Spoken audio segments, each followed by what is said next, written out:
मेरी जो आज की पोइट्री है वो है रोटी को लेकर। तो छोटे थे और जब समझ आने लगा तब मैंने हमेशा मम्मी जब पापा को रोटी परोसती थी तो उनके आंखों में एक अलग इंतजार देखा था और मैं तब समझ नहीं पाती थी कि ये क्या बोलना चाह रही आंखों से। और ये सोचते सोचते शादी जब हुई मेरी और जब रोटी परोसने की बारी मेरी आई, मुझे उस इंतजार का मतलब तब समझ आया। तो और जैसे कि मेरी स्कूल में सिखाया जाता था, मैंने बाय द वे पेड़ों के नीचे स्कूलिंग की है। तो जब खाना खाते थे सब लोग साथ में, तो हमारी टीचर बोलती थी कि जब आप खाना जो आपकी थाली में आता है और वो जितने हाथों से लग के आता है, किसान से लेके पंसारी से लेके जो उसको साफ करता है, आपकी माँ जो आपको परोसती है, और अभी जिन्होंने आप टिफिन खोल के खा रहे हैं, हर किसी में, हर हाथ में ईश्वरीय अंश है। तो ये सोचकर आप खाना खाइए। तो मैं यहाँ जितने भी बैठे हैं और जो मुझे और भी सुनेंगे, मैं सबको बस एक अनुरोध करना चाहती हूँ कि जो थाली में आया है उसका रिस्पेक्ट कीजिए। Food is not a side dish, food is divine. So dear Gen Z, please listen to this. वाह वाली रोटी, कुछ कच्चे एहसास अभी अभी डाले हैं, कुछ कच्चे एहसास अभी अभी डाले हैं उस गर्म तवे पर। रोटी के साथ परोसे जाएंगे यह भी, और फिर उन आंखों में झांका जाएगा, तारीफ की उस नजर को शिद्दत से ढूंढा जाएगा, एक वाह की राह भी ताकी जाएगी। और कुछ पल की खामोशी के बाद, और कुछ पल की खामोशी के बाद एक और रोटी होगी उसी गर्म तवे पर।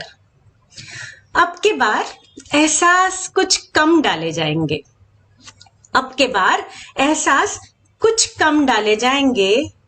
उस नादान सी रोटी को थाली में परोसने से पहले अब वो खामोशी किसी बिन बुलाए मेहमान की तरह साथ साथ हो आएगी। इस बार एक और रोटी होगी उसी गर्म तवे पर।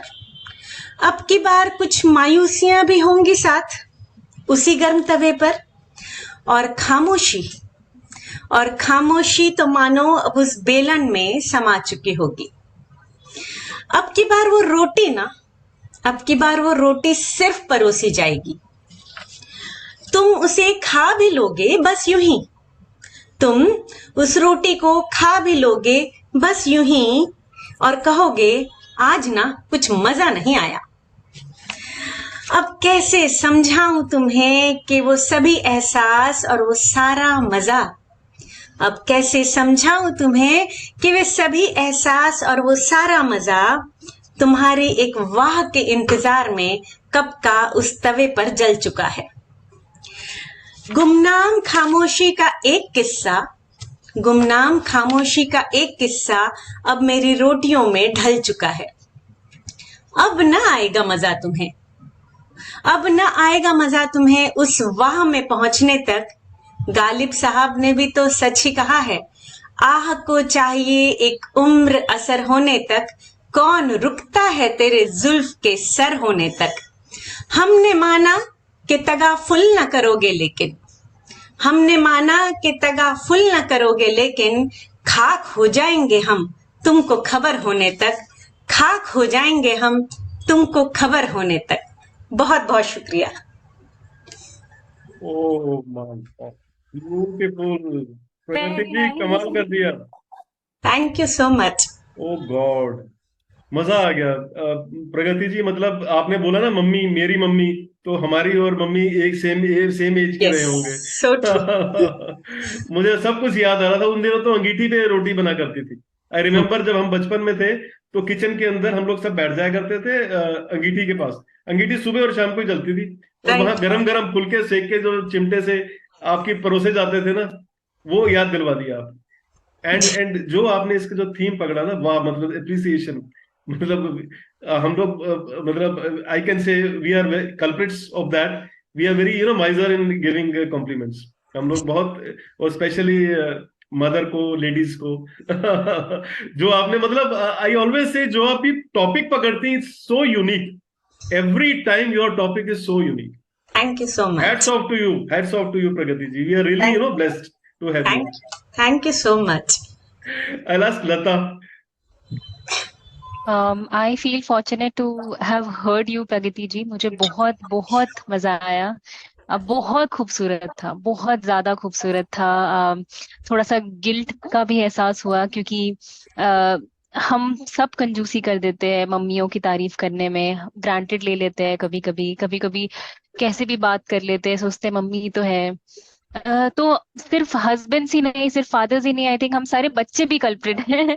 और बहुत बहुत खूबसूरत था. तवे की गर्माहट, और मतलब वो छोटी छोटी चीजें जो अपने तीसरे चौथे रोटी तक, वो जो धीरे धीरे चीजें खत्म होती गई, जलती गई, मतलब बहुत ही ज्यादा खूबसूरत था.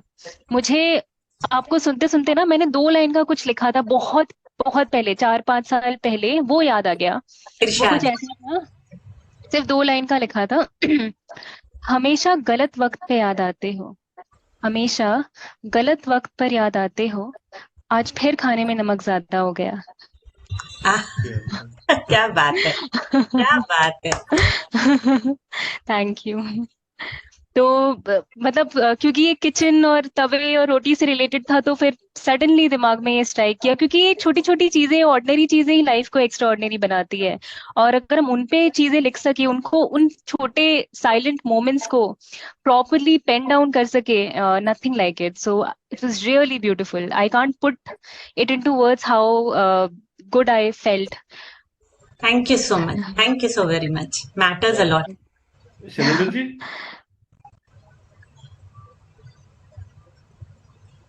चल रही थी जेनजी की और नई जनरेशन की, और प्रगति जी उठा के अपनी जनरेशन से भी पीछे वाली जनरेशन तक ले गई हम लोग को.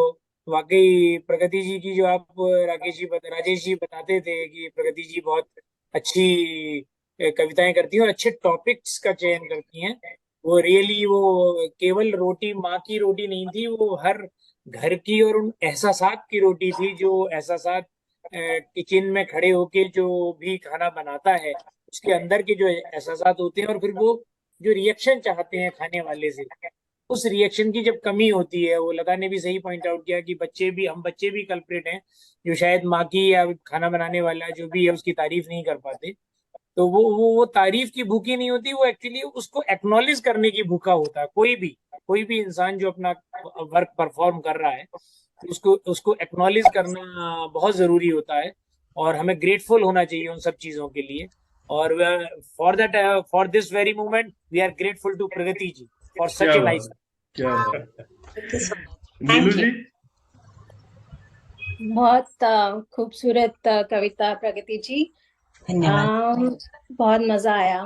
जैसा आपने बोला ना कि गृहिणी जो है वो यही चाहती है, प्यार बढ़ती है उसके अंदर, और इतने अच्छे से परोसती है खाना, और बस उसके कान इसी चीज को सुनने में रहते हैं कि कोई कह दे कि बहुत अच्छा बना है, तो आगे से अगर पूछने के बाद भी रिस्पॉन्स आता है कि मजा नहीं आया, और उसकी मेहनत जब खाना छोड़ा जाता है और वो उसको अपने हाथों से या तो कौवे या पक्षियों को डालती है और वो वेस्ट जाता है, तो उसको कैसा लगता है. आपने सब कुछ इसमें डाला, एंड कहानी घर घर की है ये तो. Very nice. Thank you so much. Krishna. Ma'am, आपने एक रोटी, एक बहुत सिंपल सी रोटी को लेके एक बहुत फंडामेंटल कंसेप्ट इतनी ब्यूटीफुली समझाया कि with each attempt, with each effort, आप अगर आपका एफर्ट एक्नॉलेज नहीं हो, अप्रिशिएट नहीं हो, तो आपका मन कैसे टूटता जाता है. एंड एक सिंपल सी रोटी को लेके आपने हर एक बॉन्डिंग की बात बता दी कि हर एक एफर्ट, अनएक्नॉलेज एफर्ट के बाद कैसे टूटता जाता है मन. Thank you so much. Thank Rakesh ji. एक बहुत ही डेली यूज की चीज है, या डेली एक इतनी कॉमन चीज है रोटी, और उसको प्रगति जी ने अपनी कविता से इतना एक्स्ट्रा ऑर्डिनरी बना दिया है. और एक ये मतलब जो बड़े बड़े मोटिवेशनल स्पीकर भी बोलते हैं अपने स्पीच में, जब वो मोटिवेशन के लेक्चर देने के लिए खड़े होते हैं, तो यही बात दोहराते हैं कि किसी को मोटिवेट करने के लिए एप्रिशिएशन सबसे अच्छा तरीका है। किसी के एफर्ट को यदि आप अप्रिशिएट कर लेते हो, या एक पैट ऑन द बैक, यदि आप बोल नहीं सकते, एक पैट उसके पीठ भी थपथपा देते हैं, तो दैट रियली मोटिवेट्स। और यही बात आपने अपनी पोएम में कही, बहुत ही शानदार थी। मुझे याद नहीं है कि मेरी मदर जब रोटी बनाती थी तो मैं कितनी तारीफ करता था, मेरे ख्याल से मैं नहीं करता था, लेकिन वो कमी मैंने अभी पूरी कर दी। जब भी वाइफ रोटी या खाना बनाती है तो मैं कोई कंजूसी नहीं करता हूँ तारीफ करने में। चलिए, पर आपकी पोएम बहुत शानदार थी। आई रियली बहुत बहुत बहुत धन्यवाद। Thank you. थैंक यू प्रगति जी, बहुत Thank अच्छा, you. मजा आ गया। Thank you thank you so much.